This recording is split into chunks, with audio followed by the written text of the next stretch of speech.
Bonjour à tous. Aujourd'hui, je vais vous montrer un logiciel qui est très pratique, donc qui permet de convertir les formats vidéo beaucoup de formats vidéo en MPEG-4.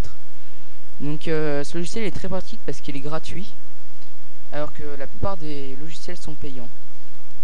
Donc le MPEG-4, c'est un format qui est lisible par iTunes, enfin c'est le format qui est lisible par iTunes. Et donc c'est très pratique c'est le seul format que vous pouvez mettre sur votre iPod. Donc le logiciel qui permet de faire ça, il s'appelle FreeMake Video Converter. Vous voyez, c'est marqué en haut de l'écran. Je mettrai le lien de téléchargement dans la description. Donc ce logiciel, il est très simple à utiliser. Donc au départ, vous ajoutez une vidéo. Donc, voilà, vous avez une barre, un truc de recherche qui s'affiche. Donc moi par exemple, j'ai choisi Intouchable.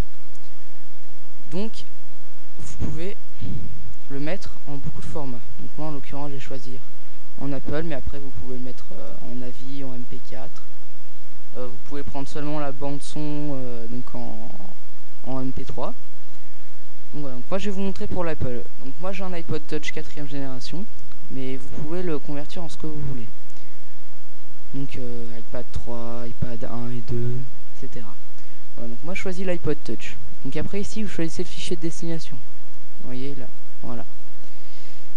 Donc après, cette case là, elle sert à exporter, à faire en sorte que les vidéos soient exportées sur iTunes. C'est-à-dire que si cette case n'est pas cochée, pour pouvoir mettre la vidéo sur votre iPod, il faudra ouvrir la vidéo obligatoirement.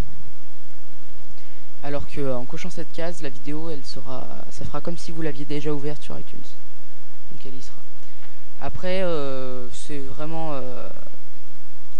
on n'est pas obligé de faire ça, mais vous pouvez regarder la taille de sortie. Donc là elle est en automatique, donc elle est de 1154 mégabits, donc ça fait 1 gigaoctet. Mais après vous pouvez la mettre de plus de gigaoctets. Donc voilà, ici le maximum là c'est 24 000 mégabits, donc 24 gigaoctets, en beaucoup moins, donc 323 mégabits. Donc après ça joue sur la qualité d'image et de son. Donc voilà, moi en général je le laisse en automatique, hein. Mais après si vous avez vraiment pas beaucoup de mémoire libre sur votre iPod, vous pouvez la baisser. Donc voilà, donc vous appuyez sur convertir. Donc c'est un processus qui est assez long en général. Plus le film est long, plus c'est long.